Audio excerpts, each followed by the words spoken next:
Hi, I'm Shantae Jackson with Sandal Blue Foundation, and I'm so excited you're here for this resource conversation. These conversations are intended to help motor vehicle incident survivors and their families with practical tools, guidance, and support. You are in for a treat. Today we have Lisa from Universe Juice, and I am so excited for you to learn about what she does and how she does it. Lisa, thanks so much for joining us. Oh, thank you so much for having me. Now, to start, Universe Juice, the name itself doesn't tell us a lot. Tell us a little bit, even your tagline, but what you do, why you do it, and why it's called this. Okay, so our tagline is reuniting those who needed care with those who were there. And Universe Juice was born from my personal experience after a traumatic car accident. And I had the honor and pleasure of meeting the paramedic from my life flight to a Trauma One center and meeting him, and then ultimately the nurse from my med flight um, was just a game changer for all of us. And we realized how powerful and healing that reunion was, not just for me to be able to say thank you, but also for them to see a survivor doing as well as they were doing. And so, because we didn't see anything of the kind out there, any program of this kind that reunites people, we decided to start a nonprofit of our own where we reunite trauma survivors with their first responders. And the name Universe Juice comes from me asking the paramedic, his name is Mike, how he found out about a fundraiser that was being held on my behalf. And his answer was that it was a series of serendipitous events that he called Universe Juice brought him to me that night. And that stuck with me. But I said to him, well, Universe Juice, people will think we're a juice company. We need a good tagline. And that's when he came up instantaneously with reuniting those who needed care with those who were there. Wow, I just got chills. I've heard your story before, but I still got chills. This is such a beautiful thing.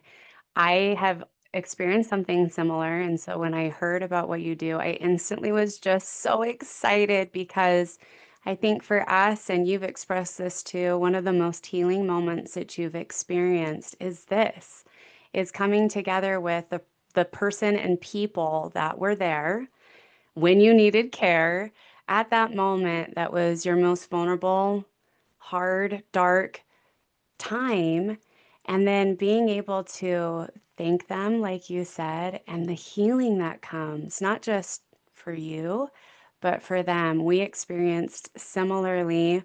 We were lucky enough to reunite with about 50 people, and everybody was crying. It's just such a joyous, beautiful, hard, awesome, intertwined moment with all of these emotions that really does bring so much healing. I'm thrilled for what you do, and I'm so grateful that you have started Universe Juice, and what a fun name. And it's a beautiful reason why you call it that, Mhm. because there was a lot of Universe Juice to bring you guys together, and I love that. Now, Yes. I know people are going to be wondering, how do I do this? This is applicable to me. I would love to talk to those people or thank them. So tell us a little bit about the application process. So it's actually very simple. They just go to our website, which is universejuice.org, and they can click on application, and there's some FAQs there that will help them out.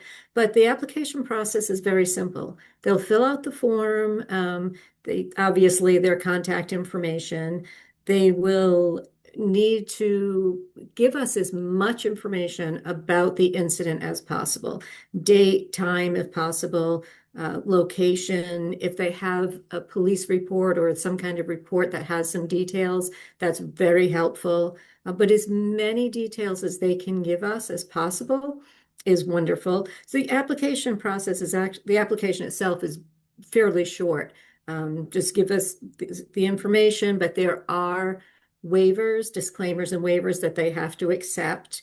Basically, that they're doing this for positive reasons, that they realize that the other people on the other side may or may not be willing to participate. Everything is on a voluntary basis. We would never force anybody to do anything they're not comfortable with. As a trauma survivor myself, I know that even though I had a positive outcome, it can still be very emotional. And that's another piece of the disclaimer that we put out there, is that we know what it's like because we've been there. So to keep that in mind, but all the more we would never force anybody to do anything. So everything is voluntary.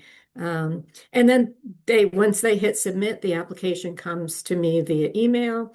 And then I take the application and I start doing my research. Oh, wow. That's amazing. Somebody goes to fill out the application. You talked about they're filling out some pretty general information. Mhm. Of course, you're going to need as much information as they have on the incident itself. Yes. Should they try to gather anything before they start? Do most people, start filling it out and go, oh, okay, I can go back and find that? Or do you recommend that they try to find anything before they, kind of get online to fill this out? It would probably be helpful to them if they had an accident report or a police report. If they have any information that has the dates and times and locations, that would be very helpful for them so that they have it ready to roll. And would imagine most people, if they don't recall the incident themselves, others have probably filled them in on details. So whatever information they can get their hands on prior would probably be very helpful for them. Okay, now you mentioned, and this is so important, a lot of times we don't remember everything, right? And that's very common. You're in a Mhm. trauma. There's many reasons why you wouldn't remember everything. And I'm curious, can somebody fill this out for somebody else? Let's say a family member is saying, let's say it's like my mom, and she's like, this would be so awesome. Is there, can somebody else fill it out for you? What are the guidelines for that?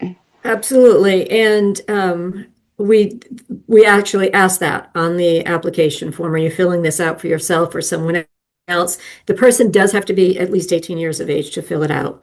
And if the person that we're reuniting is under 18, then we do require a legal guardian or somebody over 18 to fill out the application for them. But absolutely, they can fill it out for somebody else, and we just ask, we do ask in advance. We want that person to know that the application is being submitted to make sure that they're ready.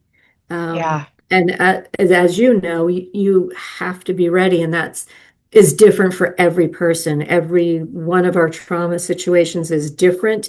We all react differently. So we just want to make sure that the person who will be reuniting with their first responders, they are ready for that step. Yeah, and that's a really good point because that timeline is so different for everybody, and I really appreciate that you respect that. But speaking to that, is there a time cap? Like, did it have to happen yesterday or 6 months ago in order to It, apply? What's the timeline? it does not. We actually, so we've had applications. We did a reunion back in February where the incident actually happened 14 years prior. Wow. It was a little challenging to get some information because it was a medical situation. So it was with the hospital, and they only have to keep records for so long. Luckily, the doctor's office had some records, and we were able to find some of the team, and we were able to bring the reunion together. But I have another one that I'm working on that happened just a year ago. Okay. So it all depends. There's one I will share that we got, it was actually a first responder who put the application in, but the incident happened, could be 50, 55 years ago. That one is unfortunately, I don't think we're going to be able to do that because he doesn't know who the person was. Yeah. So even though we've been Wow. trying with Wow. social media, we've trying a lot of different things, working with multiple police departments, and uh, there are no records. Yeah, of So in that case, that's kind of out of our time frame. course. Um, but if we can find records and people have information, then we do everything we can. Yeah. Oh my gosh. You know what that tells me? If somebody, especially a first responder, is saying, "Hey, can you help me find this person from 55 years ago?" What a beautiful thing you're doing, right? Like, just they obviously are looking for something that are being reunited with them would really heal for them. And that alone is just beautiful that you've created an avenue for people to look for that and to potentially have it. It, Now, once what they've submitted the application, what can somebody expect? What happens from there? So once we get the application, we'll take a look at it, and we, of course, have to verify that this incident did actually happen.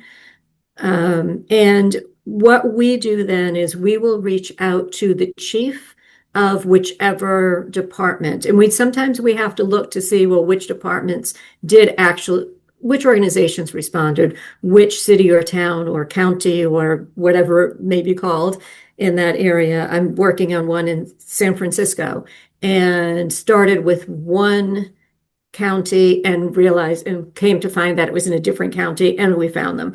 But we start with the chiefs because you don't know what the responders themselves, how what they have been through, maybe not that particular incident, but it could be another incident that they're having a difficult time with. So we'll start with the chiefs because they know who their people are, what they're going through, if they're ready. And that will be our initial contact, and we'll work with the chiefs, and they'll work with their people. So that's how we start it, and then we'll start planning. Okay, this person would like to reunite, and we find out from the chief who was involved in that incident. Are they willing to have some kind of reunion? And then I start talking with both sides of, okay, what do we want to do? Do we want to go to, the station? Do we want to do something at a restaurant? Um, so again, it will all be different. One that we did, as I said, was at the hospital. One was at a fire station. This other one is going to be at fire and rescue. Mine was a big thank you breakfast that I did for my first responder. So they're all going to be different.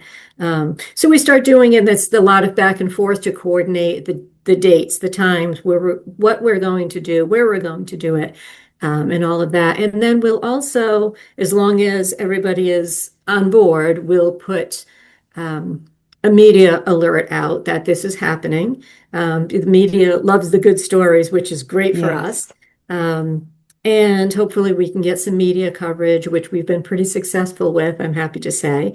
And then we'll do some follow-up as well. We'll do a follow-up press release so that if there's anything, if somebody didn't come, but they still want to do a story, and then we post it on social media. Again, everything is as long as the people involved are okay with it. We have waivers, participant waivers and disclaimers as well, so that they can say, no, I don't want to do any of that, and we won't. So everything will be to what they are comfortable with because it's about them. It's not Yes. about us, it's about them and bringing those parties together for that healing process. Yeah, that's so beautiful. And it is a tricky process. One thing that came to mind I'm curious of is as you're going through this process, contacting the chiefs, the back and forth, the survivor themselves, do they know anything about who they're going to be meeting beforehand? Or is it just they get there and it's like, surprise, these are the people that we found? How does that, like, what do you We, typically do with that? well, what we've been doing is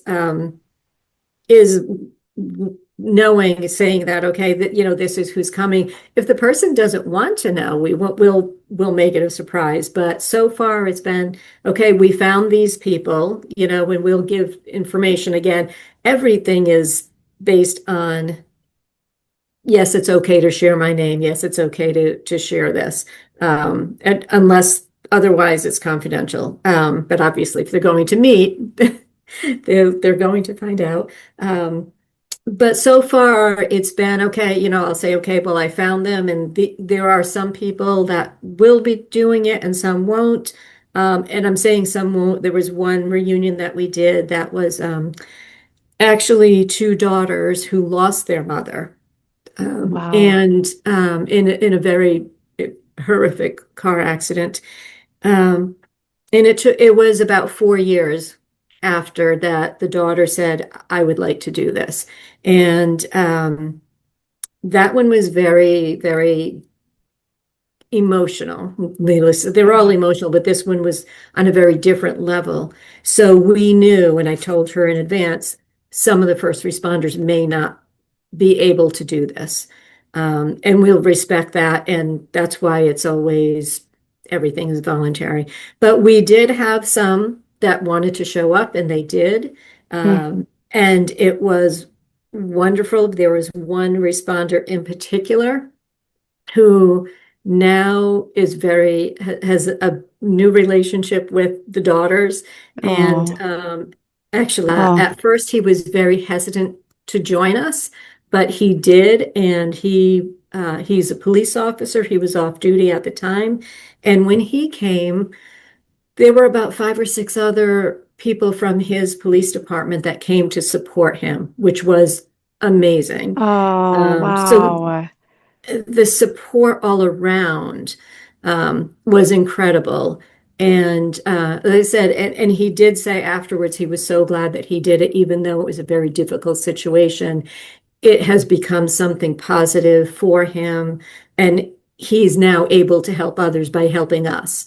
They just keep feeling like as it's obvious that you understand, right? This is Yes. definitely built from living it, whether it's as a survivor or an emergency responder, because you do respect the needs of everybody and where everybody's at. And in time, things might change for them, but you're very respectful of where they're at in that moment. And that alone makes me feel like I can trust this process, right? Because when you have survived a trauma, you're a little bit careful Hmm. about what you lend your Absolutely. heart to and to be open and that vulnerable on purpose.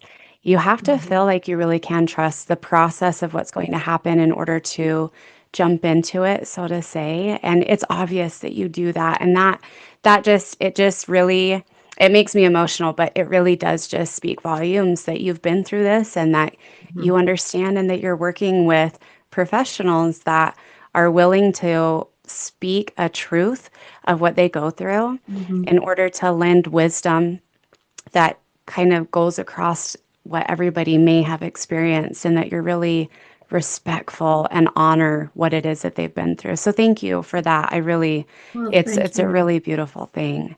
Now, I The have a couple the of questions because I know people are going to wonder, what is the cost? How much is it going to cost me for you to do all this investigating and reuniting? How much is it going to cost me to do this? It's depending on what they're asking for, it should not cost them anything. We will use our discretion based on what they ask. If it is something that requires a flight for the survivor and their family, we will not cover that. But if it's something that is local and it's at a restaurant, say if they want to go to a restaurant and they just want to have something to eat, what I won't cover is I will not cover alcoholic beverages. I was hit by a drunk driver, and I'm very sensitive to that. So that would be something that they would have to cover. But if they're going to a restaurant and have something to eat, that we'll pay for that. Wow. Within reason, again, we're Of not looking course. for, surf and turf and champagne and all of that. Um, but and then if it's at a station, we'll bring some refreshments in, and we do it. We just that's part of just making it a personal, just a kind of homey personal Mm. touch is what I'm looking for when I'm doing that. I want people to be very comfortable. Oh, wow, that's amazing. So I initially was even just asking about the work that you're putting into this, right? Oh, All of the yeah, time. So that's covered. That you didn't even bring that up. That's that's covered, that's which is just so amazing. All just of what we this do. backlog work. What a beautiful nonprofit to be able to provide something like this and to cover the expense of all of the time and effort that it takes to find these people, to talk to them about if they're willing to be there, and everything else that comes to be location specific. And then also, are you providing or is there a resource at these reunions if somebody is looking for some sort of emotional support or more at the time? Because we know that this can be it can be emotional. It can bring up a lot of things when Mhm. you're connecting with these people. Only the only requirement is it has to have happened in the US. And I Okay, probably in the contiguous US. We haven't, we'll see if we ever get anything from Alaska and Hawaii. But for, as I said, working with somebody in San Francisco right now. And it's coming along. We're just waiting for a date that works for everybody. So a lot of it can be done remotely as far as the back end of it. And I'm hoping that I would be able to make myself available to be at these reunions. So that would be the only thing as far as geographical.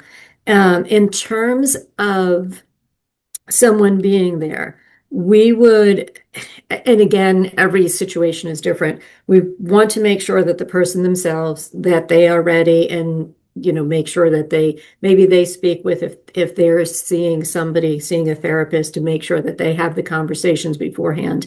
But what we have in our protocols, we put some protocols together with the local in Rhode Island critical incident stress management team. We put protocols together with them, and they're really more on the first responder side. However, they are there for whoever is there. So, for example, when we did the reunion with the daughters who lost their mom, we had somebody there from that team, and they just sit in the back, and they're there in case anyone needs them. So one of the things that they ask is we make sure that wherever we are, there's a private room they can go to if need be, if they need to bring someone. Um, so we will have somebody there in certain situations. When we were at the hospital, it was 14 years ago, and it was such a happy thing. And right. so we didn't feel that that was necessary.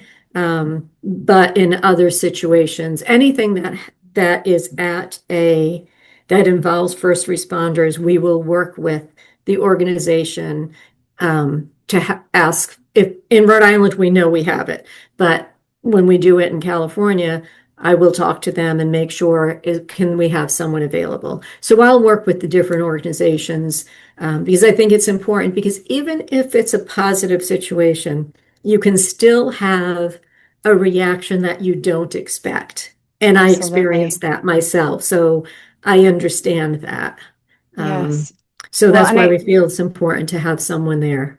Yeah, I think that's wonderful and just reassuring for everybody, Mhm. right? Like you said, you primarily have them there for the emergency responders. They go through so much, which is part of why I just adore your work, is for them to actually get a thank you. It breaks my heart how much they don't get to hear that.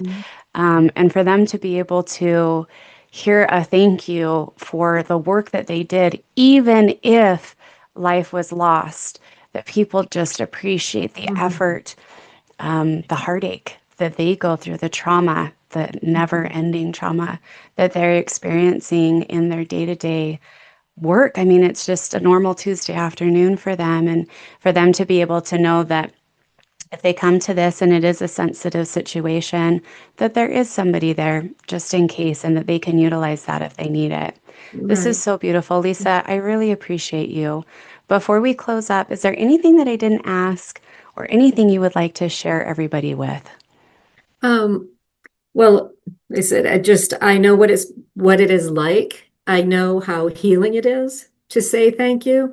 And I encourage other trauma survivors to do it if they haven't. Because like we've been speaking, it's not just for us, it's for the first responders, and it's just a powerful healing experience. And I want others to have that same feeling that I had. And that's why I do it. Um, and I would ask people to follow us on social media. We have a Facebook page, we have Instagram, and we're on LinkedIn. And of course, we have our website. So social media is Universe Juice Inc. And as I said, the website is universejuice.org. So I'd love for people to see what we've got posted, what we've done, and invite people to go ahead and fill out an application. And I'd love to help whoever's watching. I'd love to help them reunite with their first responders. You had mentioned about the thank you, but one of the things the first responders say to me is, we seldom get closure. And so it helps closure on all ends. And just like I said, the healing. Oh, that's beautiful. What a powerful message. I can attest to what a healing experience it is. I wasn't able to do this through Universe Juice, but I did do it on my own, and it is one of the most healing things I've ever experienced. It's something that I never want somebody to have to go through a trauma, but if they do, Right. this is the number one thing that I recommend to everybody. This is it is closure. It is something that you will feel different. You will feel a sense of relief and a Mhm. lightness to you that you didn't know you could have simply by reuniting with them. Yes. We are so grateful, Lisa. Thank you for being here. No, We really thank you. appreciate your time and for what you do. And we're so grateful for Universe Juice for sponsoring this resource conversation. All of their links are in the show notes, and please follow them. Everybody could use a lift, right? How awesome is Mhm. it to follow these beautiful stories and to be able to see the hope and the light and the closure that comes? So, Mhm. thank you, Lisa, again for being here. And with Thank that, we you. hope you have a lighter road. Thank you so much.